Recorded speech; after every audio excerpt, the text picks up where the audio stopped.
शुरू करते हैं। पोजीशन कहाँ है, मतलब कि ऑब्जेक्ट किस जगह है। रेफरेंस पॉइंट कुछ भी हो सकता है। रेफरेंस पॉइंट का मतलब क्या है, मैं उस पर खड़ा होकर देख रहा हूं कि भाई आसपास के संसार में क्या हो रहा है। t is equals to T1 पे ये यहां पर था और t is equals to T1 पे यहां पहुंच गया। ऐसा पॉसिबल है क्या? जादू तो हो नहीं रहा है यहाँ पे, है ना, तो ऐसा पॉसिबल नहीं है। तो क्या लगता है, कुछ टाइम लगता है। कहीं भी आप अपनी पोजीशन चेंज करोगे, मैं यहां से वहां गया तो क्या लगेगा, थोड़ा सा टाइम लगेगा। फिर फ्रेम ऑफ रेफरेंस की बात होती है, किस फ्रेम में बात कर रहे हैं। और फ्रेम ऑफ रेफरेंस का एक बढ़िया सा एग्जांपल देता हूं। मैं ट्रेन में बैठा हूं, मैं ट्रेन के अंदर जो भी देख रहा हूं, तो मैं क्या है, ट्रेन के फ्रेम ऑफ रेफरेंस में हूं। किसमें मैं? ट्रेन के फ्रेम ऑफ रेफरेंस में। तो जो भी हो रहा है, एक बंदा चल के जा रहा है इधर से ट्रेन से दूसरी सीट पे, तो क्या मेरे को चलता हुआ दिख रहा है ना, ठीक है। अब कोई बंदा बाहर से देख रहा है, तो उसका फ्रेम ऑफ रेफरेंस क्या है? ग्राउंड। अगर वो बाहर से देख रहा है तो उसका फ्रेम ऑफ रेफरेंस क्या है? ग्राउंड। अब ग्राउंड के रेस्पेक्ट में क्या है? सभी चल रहे हैं, ट्रेन तो चलती हुई जा रही है ना, तो सभी चल रहे हैं, तो मोशन। इस डेफिनेशन का मतलब ये एनसीईआरटी की डेफिनेशन, इसलिए मैंने ये लिखी है, ठीक है ना। ए पॉइंट पे था, मैं चला, पहले मैं मौसी के यहाँ गया, फिर मैं चाचा के यहाँ गया, फिर मैं कहीं और जगह गया, मतलब जहां मेरे को जाना था मैं बी पे चला गया, मौसी पे गया, चाचा के यहाँ गया, फिर घर दोस्त के यहाँ चला गया, दोस्त मेरा बाबू, ठीक है, बाबू के पास चला गया। मैं ए पे था, ये मेरा घर था, घर से मैं यहाँ पे चला गया। तो मैंने करा क्या, मैं कितना चला, पाथ लेंथ क्या है, पाथ लेंथ क्या है, तो ये पूरी पाथ लेंथ है। और पाथ लेंथ को क्या बोलते हैं बेटा अपन? डिस्टेंस। पाथ लेंथ को अपन क्या बोलते हैं? डिस्टेंस। तो जो पाथ लेंथ की बात होती है, किसकी बात कर रहा है? जब भी पाथ लेंथ बोल रहा है मतलब डिस्टेंस की बात कर रहा है ना। पाथ लेंथ डिस्टेंस एक ही चीज है। अब बात करते हैं डिस्प्लेसमेंट की। तो सर डिस्प्लेसमेंट क्या है? तो डिस्प्लेसमेंट कुछ नहीं है, सबसे छोटेस्ट दूरी। सबसे शॉर्टेस्ट दूरी किस किस की? इनिशियल पोजीशन और फाइनल पोजीशन। इनिशियल पोजीशन और फाइनल पोजीशन। इनिशियल पोजीशन मतलब शुरुआत में कहां था, फाइनल पोजीशन मतलब बाद में मैं कहां चला गया। तो मैं यहां था, मैं यहां चला गया। तो इस पॉइंट ए और बी पॉइंट के बीच की सबसे छोटी दूरी क्या होगी? एक स्ट्रेट लाइन, एक स्ट्रेट लाइन। तो ये जो दूरी है, ये जो दूरी है, ये क्या है? डिस्प्लेसमेंट। ये जो दूरी है, ये क्या है बेटा? डिस्प्लेसमेंट। अगर मैं बात करूं कि मैं कहां पे था, तो यार मैंने ये बोला कि मैं जब भी चलूंगा, मैं कैसे भी चलूं, मैं इधर भी आऊंगा, किधर भी जाऊंगा, तब भी क्या होगा? डिस्टेंस तो बढ़ेगा। पाथ लेंथ तो बढ़ रही है ना, तो डिस्टेंस तो क्या हो रहा है? बढ़ रहा है। मैं चल रहा हूं, बस मैं चल रहा हूं, एक काम कर रहा हूं, मैं चलना है ना, मैं काम कर रहा हूं मोशन करना, तो उससे क्या हो रहा है? मेरी पाथ लेंथ तो बढ़ ही रही है, मेरा डिस्टेंस तो बढ़ ही रहा है, पर डिस्प्लेसमेंट वेरी करता है। मैं इस पॉइंट से दूर जा रहा हूं, इस पे डिपेंड करता है डायरेक्शन पे। अगर मैं इससे दूर जा रहा हूं तो डिस्प्लेसमेंट क्या होगा? बढ़ेगा। तो डिस्प्लेसमेंट बढ़ेगा। मगर मैं इस पॉइंट के पास आ रहा हूं तो देखो पाथ लेंथ तो बढ़ती जा रही है, पर डिस्प्लेसमेंट कम हो रहा है। ये वाली, ये दूरी तो कम होती जा रही है। मैं और इधर आऊंगा तो ये यहां से यहां तक का डिस्प्लेसमेंट हो जाएगा। तो जो डिस्टेंस है उस तो हमेशा बढ़ेगा, पर डिस्प्लेसमेंट डिपेंड करता है, किस पे? डायरेक्शन पे। यही वजह क्या थी? यही वजह थी किसके लिए?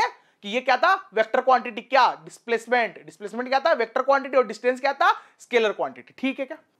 ए पॉइंट से किसी बी पॉइंट पे जाता हूं, अगर मैं सीधा ही चला जाऊं, तो क्या होगा? यही तो थी, यही तो था जिस पे चला। ये क्या है? Path length. ये क्या है? पाथ लेंथ मतलब डिस्टेंस। और यही क्या है बेटा? अपना डिस्प्लेसमेंट। यही क्या है? अपना डिस्प्लेसमेंट। दोनों सेम है ना, तो दोनों बराबर हो सकते हैं। मैं मानता हूं कि मैं यहां से चला, ये मेरा एक्स पॉइंट था, मैं यहां से चला, घूम फिर के वापस यहीं आ गया। वापस कहां पे आ गया? यहीं आ गया। तो इस पॉइंट की इससे सबसे छोटी दूरी की लंबाई क्या है? 0 है ना। डिस्प्लेसमेंट जो लंबाई है मीटर में नापते हैं, डिस्टेंस भी लंबाई है मीटर में नापते हैं। तो मैं क्या बोलता हूं, इसी पॉइंट से एक्स पॉइंट से ही एक्स पे आ गया वापस, इसकी सबसे छोटी दूरी क्या है बेटा? 0। आधे सर्कल में घुमाऊं तो मैं इसको घुमा के यहां ला दूं, मैंने यहां पे थी निप, मैं यहां पे लेके आ गया। कहां चला जाए? ऊपर। अब ये पॉइंट ऊपर जाएगा तो क्यों नीचे आएगा ना, है ना, फिक्स पॉइंट है, तो खिसकना तो है नहीं। तो मैं इसको ऊपर ले जाता हूं तो ये नीचे आएगा, तो ऐसे घूमेगा, घूम के यहां पे क्या आ जाएगा? यहां पे आ जाएगा क्यू, और ऊपर क्या आ जाएगा? ऊपर आ जाएगा पी। इनिशियल पॉइंट था। फाइनल पॉइंट क्या था? है ना, इस पॉइंट की बात कर रहा हूं मैं। ये पॉइंट कहां चला गया? फाइनली यहां। ये पॉइंट कहां चला गया? यहां। इस पॉइंट से इस पॉइंट के बीच की सबसे छोटी दूरी क्या है? ये है, यही है ना, सबसे छोटी दूरी तो यही है। तो मेरे को क्या है, मेरे को ये पता है कि ये यहां पर है, ये डायमेट्रिकली अपोजिट ही थे, मैंने डायमेट्रिकली अपोजिट लिया था। तो ये पूरी दूरी क्या है सर? सेंटर से सर्कमफेरेंस की दूरी r, ये भी सेंटर से सर्कमफेरेंस की दूरी r। ये 45 था, ये 2 था। तो मैं क्या बोल सकता हूं कि मेरे को ये दूरी पता चल जाए, मेरे को यहां से यहां तक की दूरी पता चल जाए। कैसे निकाल सकते हैं यहां से यहां तक की दूरी? ये 2 था, तो ये कितना होगा बेटा? 2 cos 45। 2 cos 45। ये क्या है, यहां से यहां तक की दूरी, 4 कॉमन लिया, 1 माइनस 1/√2। रेशनलाइज वगैरह करना है तो कर लेना, मैं यहाँ पे छोड़ता हूं इसको। लंबाई है ना ये, यहां से लेके यहां तक का जो पाथ लेंथ है वो क्या है, L मीटर। वो क्या है, L मीटर। डिस्प्लेसमेंट क्या होगा, इस पॉइंट से लेके इस पॉइंट तक की दूरी। तो 2πr क्या है, 2πr तो इस पूरे की लेंथ है। अब मैं किसकी बात करना चाहता हूं, क्वार्टर की, मतलब इस टुकड़े की। तो मैं क्या करूं, 4 टुकड़े कर दूं इसके। मैंने इसके 4 टुकड़े कर दिए जी। क्या आ गया, πr/2। ठीक है, क्या यहां से यहां तक की दूरी, ये r था, ये r था, क्वार्टर था, तो ये 90 डिग्री।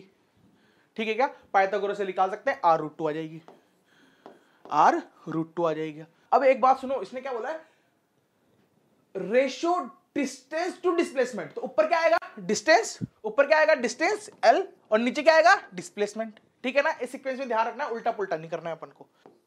r से r तो खत्म, बचा क्या, π/2√2। ये क्या है हमारा आंसर। रेफरेंस पॉइंट, ये रेफरेंस पॉइंट है मेरा, इसके रेस्पेक्ट में कहां पे था, ये यहां पे था। तो मैं ओरिजिन पे खड़ा होकर बोलूं कि वो पार्टिकल कहां है, सर वो पार्टिकल t' x' पे है ना। टाइम कितना है, इतना। पोजीशन क्या है, ये कोऑर्डिनेट क्या बताता है, ये कोऑर्डिनेट बताता है कि यहां से यहां तक की दूरी क्या है, यहां से यहां तक की दूरी क्या है, यही बताता है ये पॉइंट। टी वाला क्या बताता है, मतलब एक्स कोऑर्डिनेट क्या बताता है, इससे यहां से यहां तक की दूरी। कौन सी दूरी, परपेंडिकुलर। कौन सी दूरी, परपेंडिकुलर। ध्यान रखना है, गलती नहीं करनी है ना। तो पोजीशन टाइम ग्राफ का कुछ ऐसा होता है, बहुत पावरफुल टूल है भाई। ये बात मतलब लिखी है ना, लिख के इसको बयां कर ही नहीं सकते, है ना। ग्राफ से बड़े बड़े धुरंधर क्वेश्चन, मतलब जो अपन को बहुत बड़ा बाहुबली समझते हैं, उनको अपन ऐसे ही बिना कटप्पा बनाए निपटा सकते हैं। ठीक है, मतलब इक्वल डिस्टेंस ट्रेवल करते हैं। मान लो वो 1 सेकंड में, मान लो 1 सेकंड में 4 मीटर चलता है, मान लो एक सेकंड में 4 मीटर चलता है। तो क्या बोलता है, cover equal distance in equal interval of time. मतलब हर 1 सेकंड में वो इक्वली डिस्टेंस चलेगा। मतलब 1 सेकंड, इस वाले 1 सेकंड में वो 4 मीटर चला, तो अगला 1 सेकंड भी आएगा, जब अगला 1 सेकंड आएगा तब भी 4 मीटर ही चलेगा। अब तुम सोचो अगला 1 सेकंड क्या, अगला दूसरा सेकंड आएगा, तो बेटा यहां से लेके यहां तक तो उसको कितना टाइम हो चुका होगा, 2 सेकंड। पर वो 1 सेकंड में इतना चला, फिर आने वाले 1 सेकंड में वापस से कितना चला, 4 मीटर चला। ठीक है ना, तो ऐसा ही कुछ हो रहा होता है। ये क्या है, यूनिफॉर्म मोशन। यूनिफॉर्म मोशन में क्या है कि वो हमेशा सेम टाइम इंटरवल में, मतलब 1-1 सेकंड में। अगर मैं 1-1 घंटा बोलता, 1-1 घंटे में इतना चल रहा है, 1 आवर में, तो उतना ही चलता फिर वो, है ना। तो कोई मेरे को बोलता है कि भाई साहब आपने ना, मैंने एक चीज देखी थी जो कि एक दिन में, 1 डे में, मतलब 24 आवर्स में 100 किलोमीटर चल लिया था, है ना। और वो किस में था, यूनिफॉर्म मोशन में। अगर उसने बोल दिया कि वो क्या था, यूनिफॉर्म मोशन में, तो मैं अब इसका पूरा बायोडाटा निकाल सकता हूं, भविष्य बता सकता हूं इसका। मैं क्या बता सकता हूं, मैं इसका भविष्य। कैसे, कि भाई यूनिफॉर्म मोशन बोल दिया आपने तो पाप कर दिया। यूनिफॉर्म मोशन का मतलब तो क्या था कि इस टाइम में वो हमेशा 100 किलोमीटर चलेगा। तो अगर वो एक दिन में, मतलब आज, अगर मैं उस दिन को आज मानूं, तो आज वो 100 मीटर चला था, तो कल भी कितना चलेगा, 100। परसों भी कितना चलेगा, 100। नरसों भी कितना चलेगा, 100। तो अब मैं इसकी कुंडली बना सकता हूं, है ना। यूनिफॉर्म मोशन को छोटा मोटा शब्द नहीं है, भविष्य बता देता है ना। बड़े बड़े बाबा लोग नहीं बता पाते कि